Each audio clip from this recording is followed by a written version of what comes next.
Imagine you're pulling into the parking lot of your usual grocery store after a long day at work, kids in the back seat asking for their favorite snacks. Or maybe you're just trying to grab something quick for dinner because the fridge is looking pretty empty and payday feels a million miles away. You park in the same spot you've used for years, walk up expecting those bright lights and the familiar smell of fresh bread, whatever sale items are stacked near the entrance. But instead the doors are dark, the windows papered over, and there's a simple sign that says, "Closed permanently. Thank you for shopping with us." That sinking feeling hits hard because this isn't some random little shop. It's the place where you bought birthday cakes, last-minute school supplies disguised as snacks, diapers when you were up all night with a newborn, or just the basics to stretch the budget until next week. And now it's gone, forcing you to drive farther, pay more in gas, or settle for whatever's left at the bigger chain across town that already feels overcrowded and overpriced.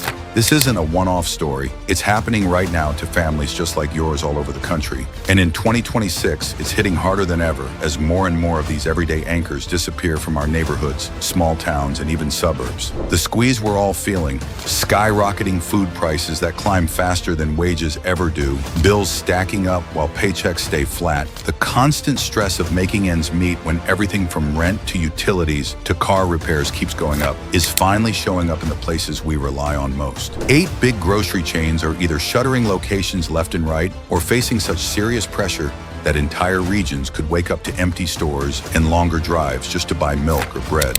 These aren't tiny independents fading away. We're talking household names where millions of us have shopped for decades, places that felt reliable, almost like part of the community.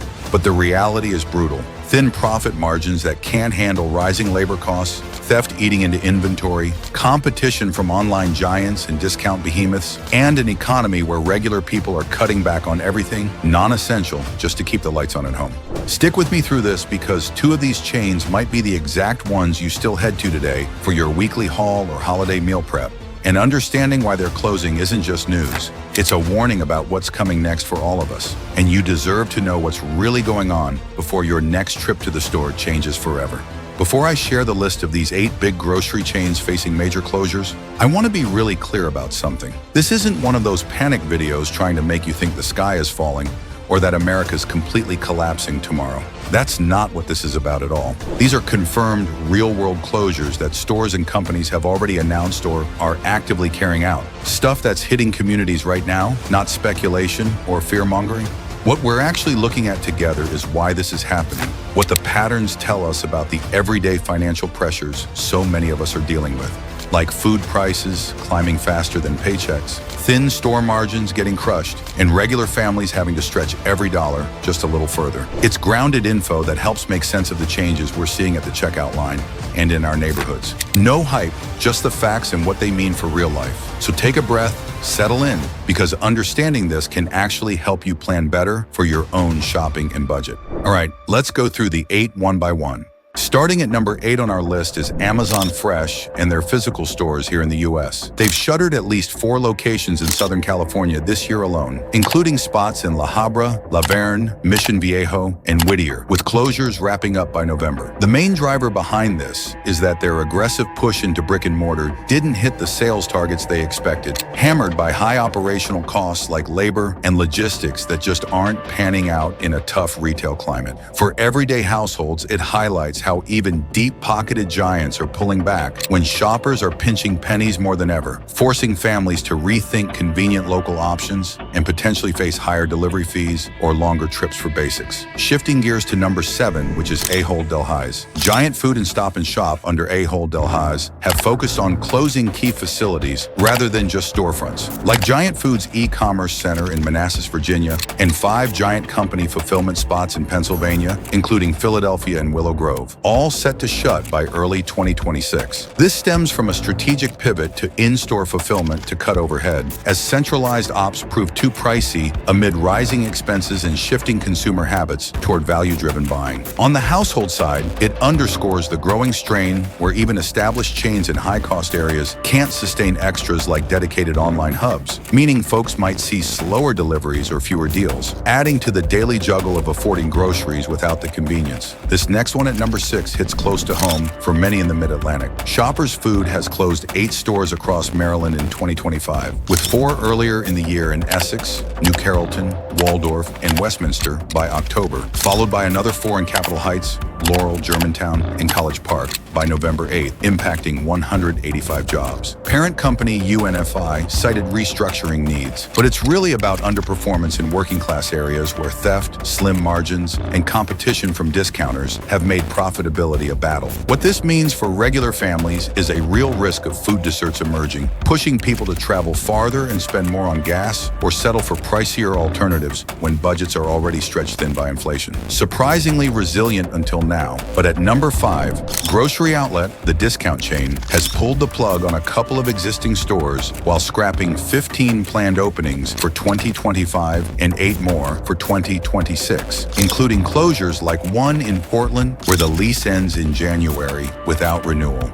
amid a broader restructuring that saw net growth slow despite opening 13 new spots in Q3. The core issue is suboptimal locations and a dip in comparable sales, as even bargain hunters face inventory challenges and higher costs that erode their edge in a market where everyone's hunting for deals. For households scraping by, it signals that low-end options are getting scarcer, amplifying the pressure to cut back on non-essentials when even discounted groceries feel out of reach. Here's a quieter shift down south at number 4 with Southeastern Grocers, who've decided to close or sell off 32 Winn-Dixie stores and 8 Harvey supermarkets across Alabama, Florida, Georgia, Louisiana, and Mississippi, with most wrapping up by the end of 2025 as part of a rebrand to focus solely on Florida operations. It's driven by a need to streamline and boost profitability in lower income regions where competition and operational hurdles like supply chain woes have made non-core markets unviable. This tells us a lot about uneven economic recovery, as families in these areas now deal with reduced competition, leading to higher prices and fewer choices, widening the gap for those already hit hardest by stagnant wages. Moving into the bigger names, at number 3, we have Albertsons and Safeway. Albertsons and Safeway have closed 12 stores nationwide, primarily 10 in Colorado, plus 1 each in New Mexico and Nebraska, all by early November 2025, after a routine performance review. The fallout from the blocked Kroger merger added legal and uncertainty costs, but it's mainly about underperforming sites where rent, labor, and theft have outpaced revenue in competitive metros. Households feel this as a subtle erosion of accessible shopping, where the loss of nearby options means more time and money spent commuting, especially when every dollar counts in an era of rising living expenses. You might not expect this at number 2, but even Walmart has shuttered several underperforming locations in 2025, including at least 1 in Coon Rapids, Minnesota, in August, plus others in states like Ohio and beyond, totaling around 11 closures as the year progressed despite their massive scale.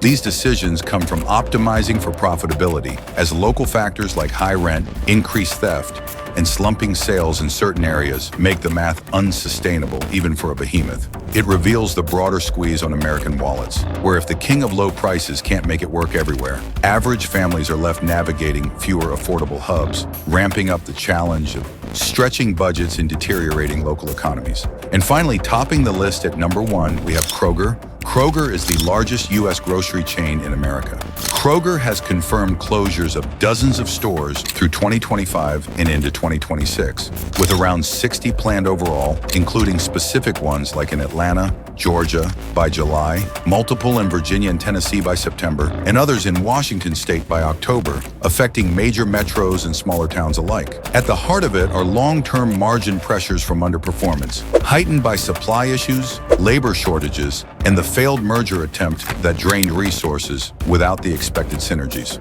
For millions of households, this is a stark indicator that the core of food access is fraying under persistent financial stress, leading to pricier alternatives and less availability that hits hardest when incomes aren't keeping pace with essentials. And there you have it, the full list of 8 major grocery chains closing stores right now in late 2025, from Amazon Fresh down to Kroger itself. If you're still watching after those names hit, thank you. This is the part that really matters. These closures are landing hardest on the middle class first. Families budgeting weekly groceries down to the last dollar for school lunches and family dinners. Seniors on fixed incomes who feel every price hike deeply.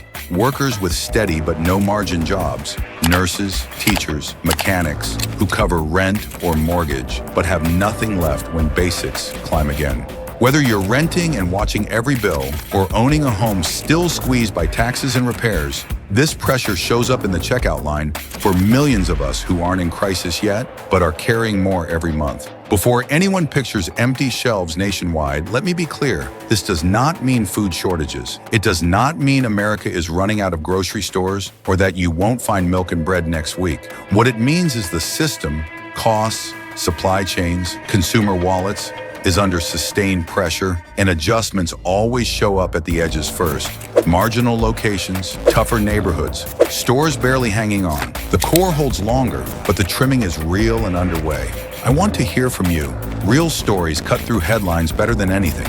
Have you seen a store close, shrink, change hours, or just feel different where you live? Drop your city or town in the comments. I read them all, and your experiences help connect the dots for everyone. Grocery stores don't tell the whole American story, but they tell an honest one. When everyday places we rely on start pulling back, it's a quiet sign that households are shouldering heavier loads than a few years ago. Understanding that pressure early, not panicking, just seeing it clearly, is how regular people stay ahead instead of getting surprised. Thanks for sticking through. If this resonated, like it, share with someone feeling the same squeeze, and I'll see you next time. Take care.